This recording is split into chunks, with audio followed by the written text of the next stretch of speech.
I became a full-time content creator before I actually became a full-time content creator, and these 7 habits are exactly what made it happen. So the first thing I did was rewire my brain to actually believe that I was a full-time content creator. And I would say this was one of the most important steps that I've done. When I used to work a full-time job, I was actually working like 3 jobs at once. Towards the end of that, I was working 2 jobs. I was working a full-time job, and then I was working part-time being a dance teacher, and then on the weekends I would be doing YouTube and acting like I was doing it full time. But that was the only window that I could squeeze in to do my YouTube videos, was on the weekends. During that select period of time, I would literally act like that was all I was doing with my life. I would act like I was the version of myself that was a full-time content creator, and it slowly led me to develop even more habits of being a full-time content creator, which led me to quit my full-time job. I honestly would have stayed at the dance studio, however, COVID happened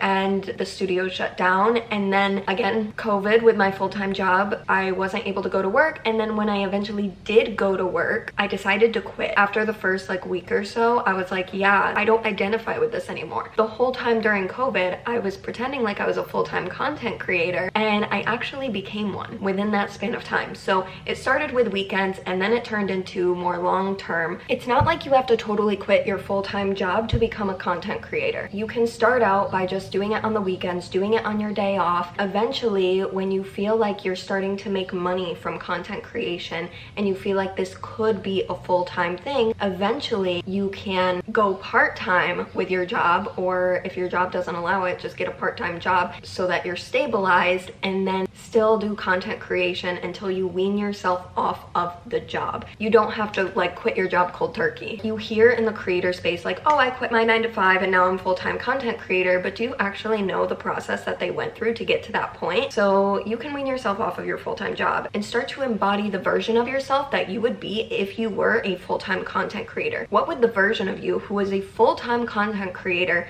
be thinking, doing, feeling, and acting on a daily basis, and implement that mindset? That leads me into my next habit that I developed to be a full-time content creator, and it's called scripting. If you've never heard of this technique, I actually have a full dedicated video on this, but to sum it all up, it's a manifestation technique that actually rewires your brain. This really helps you to step into the version of yourself who is a full-time content creator. Think of it as a diary, but of you in the future, and bring that future version of yourself to this present moment, and you're going to write down everything you want on that piece of paper as if you have already done it, as if you've already accomplished it. Some things I've manifested by scripting was my Tesla Model 3, my dream apartment, moving to Bali, etc., etc. I could go on and on and on.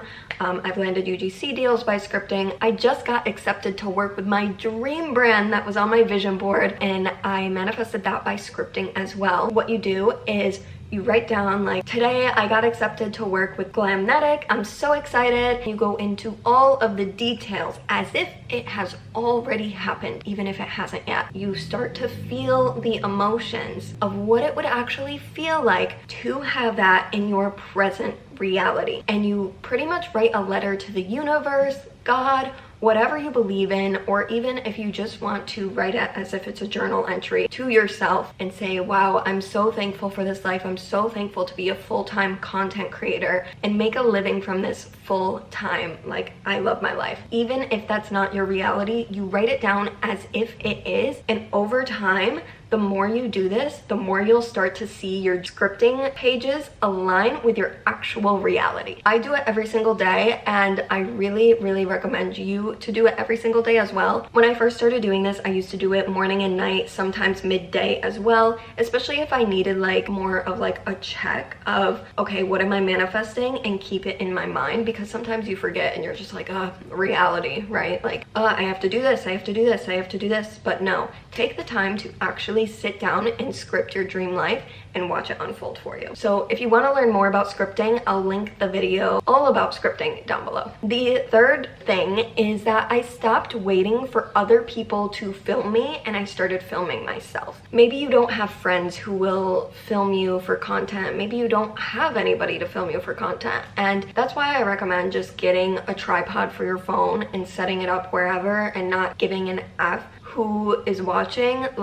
Do it for yourself. and just start getting more comfortable with it. And it's gonna be uncomfortable at first. I get it. Like, it is going to be uncomfortable. But who said that this job was comfortable? You need to be able to stretch yourself and not care what other people are thinking of you, and just film yourself first. And one tool that I absolutely love is the Hover Air, because this captures everything for you. You don't have to make a big scene. You don't have to like set up a tripod if you don't want to. This is a drone. And what's really cool about this is if you need like B-roll shots for traveling or like whatever the case may be, or you're filming an Airbnb for a UGC deal, this is a great tool. And it's the Hover Air Pro Max. This is what it looks like. It's literally fits in my palm, just like this. And it takes off from your hand. This is all you really need. It's so small and compact. You can just put it in a little bag and travel with it. The best part about this is that it films you for you.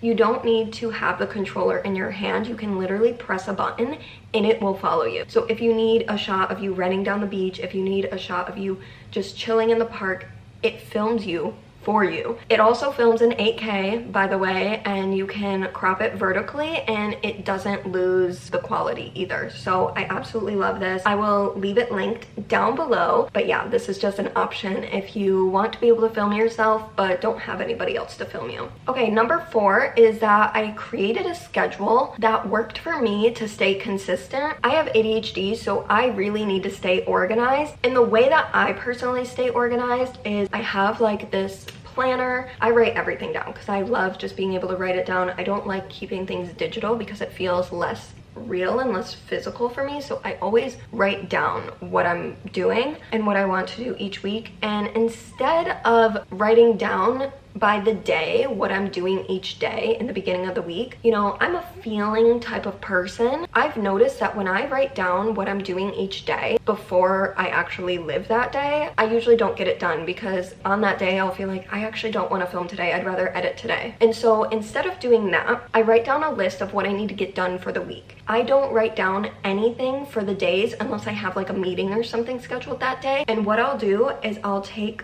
from the to-do list and like prioritize it on by which day it needs to get done. I'll see what I feel like doing for that day, see what needs to be prioritized, and then I'll do it on that day based on how I feel. That works good for me, but you need to figure out what works good for you as far as scheduling, because if you're not scheduling the times that you're filming, the times that you're emailing, the times that you're doing this content creation job, then you're not treating it like a job. You're not treating it like a full-time thing. You're treating it like a hobby. You need to actually schedule what you're doing instead of just filming here and there and hoping that something goes viral, because it doesn't work like that. Okay, the 5th thing is making friends that do the same thing as you. And you might be asking, how can I meet content creator friends? Because for me personally, I grew up in a small town. Nobody was doing what I was doing, and everyone kind of like made fun of the fact that I was a content creator, and they didn't like take me seriously for it. So when I went to college, I decided to just have no shame in it. The way that you meet other content creators is by putting yourself out there, by setting up a tripod in the middle of a sidewalk, and then people will notice and be like, oh shit, I'm a content creator too, and there's nobody else in this town doing that. Let me go up and talk to her. You know, that's the way that you meet people, by doing this, is being shamelessly yourself and being able to show the world that you are a content creator.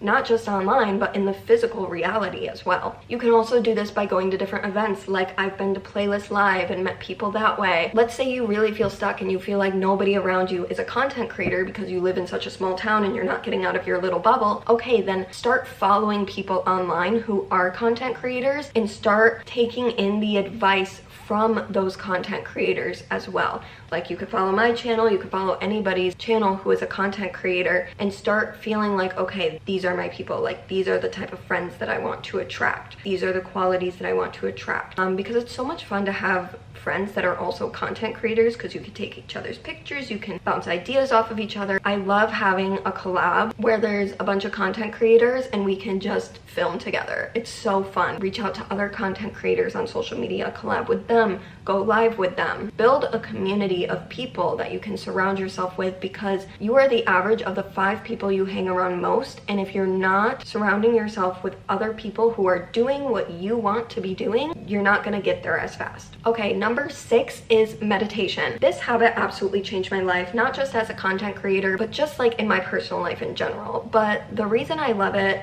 for content creation is that when I meditate, I get ideas. When I quiet the mind and I just observe my thoughts, I get ideas for content creation, because when you're on the move 24/7, yeah, sure, you can get ideas that way, but it really is when your mind gets quiet and you start observing and you're like, okay, like this could be a good idea for content, or this could be a good idea to reach out to someone via email. And you can receive downloads from the universe this way as well. The ideas don't only come from you, they come from a divine force. Definitely love meditation. Don't really need to say too much about that, but highly recommend it. And the last thing that I recommend, the 7th, and I would say one of the most important things, is to reach out to brands before they reach out to you. When I was early in my content creator journey and I was doing YouTube full time, I look back at it and I'm like, why did I not reach out to brands? Because majority of the time they were just inbounds, and I was very lucky to be getting inbounds, to be honest. But not everybody does, and that doesn't mean your content isn't good. It just means that it hasn't been seen by the right brands yet. There is a flood of content creators on the internet, but if you're not putting yourself in the inbox of the brands that you want to work with, they might not ever know that you exist. That's why you need to be reaching out to them. I would have never received this drone if I did not reach out to Hover Air. I was the one that reached out to them. They didn't reach out to me. I would have never gotten so many collabs if I didn't reach out to places. You know, I would have never gotten a van in Australia for 2 weeks if I never reached out to them. This just goes to show that, yeah, brands might say no, but that's the worst that can happen, right? The best that can happen is they give you a product and they pay for you to create content. And so what do you really have to lose? You need to start acting like you deserve to be in their inbox, because you do, and start placing yourself in front of these brands so that they can start paying your bills. It is very hard to be a content creator if you're not networking and if you're not reaching out to places that can pay you. So if you're only relying on the platform like AdSense or TikTok Shop or whatever, you're only allowing yourself like 1 or 2 sources of income, when there's a whole realm of brand opportunities for you, UGC opportunities, sponsorships that you could get if you just reached out to brands. And that's exactly what I teach in my coaching program. So if you're interested in coaching, I'm only taking on a few clients because I have a lot of deals backed up this month. Yeah, I'm only taking on a few clients if you are interested in coaching, so I will leave the link down below to apply for that. You can reach me on Instagram if you have any questions. Thank you so much for watching, and I will see you in the next one.